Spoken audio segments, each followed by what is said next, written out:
Hello everyone, it's Chad Redding here with Ruck Rabbit Outdoors and Strange Familiars.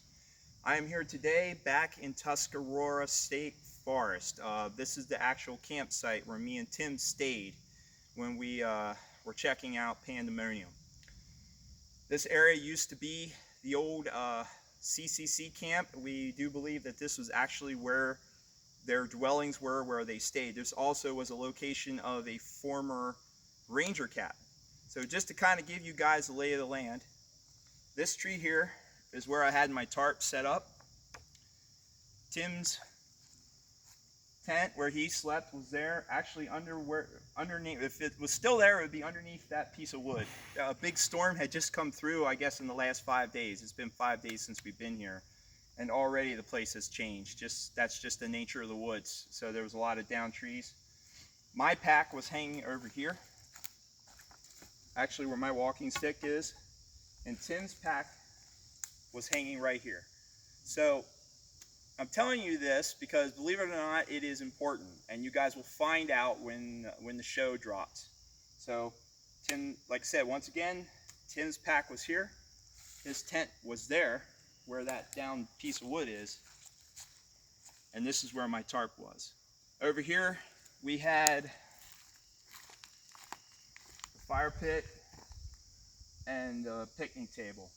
The truck, if you can see it up there, the silver 4Runner, is about 100 yards up. That's where the road is. So just to give you guys an idea of the layout of where we stayed that night. And Pandemonium is literally not even a quarter mile over that way. So we literally stayed on, I don't know, city limits.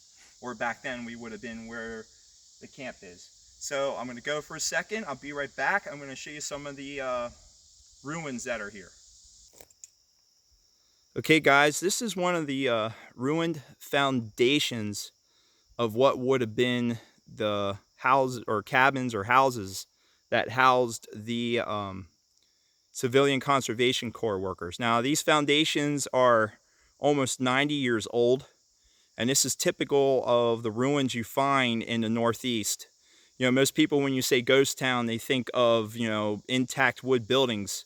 But unlike the West, here in the Northeast, everything's kind of wet, and everything that's wood really rots really fast. So here we have one, and this is just to give you an idea how close these things are. There's one down over the hill there. Focus in and show that. And then there's another one right here. So we were literally sleeping in the middle of what would have been the CCC camp, and there was actually a road up from where we were because everything was graded and was nice and smooth. So that would have been the road that went through the CCC camp. So I'm going to walk up here, and you can kind of see here how things are a little more symmetrical. Looks almost like a wall. And like I said, you know, this is 80 years of change, you know, actually almost 90. And it just gives you an idea of what, you know, what it's like up here. And it's very open. So there really wasn't any brush. You know, I'm just panning uphill. That is the direction of the truck up there. And you can see this just works downhill. And this is very open. So we believe the noises we heard that night, the initial bangs, were coming from down the hill. And you know, anything coming at us we would have seen, because there's just no undergrowth for whatever it was to hide. So just kind of wanted to show you guys that, just kind of give you the lay of the land. All right, thank you. Fair weather and safe journeys.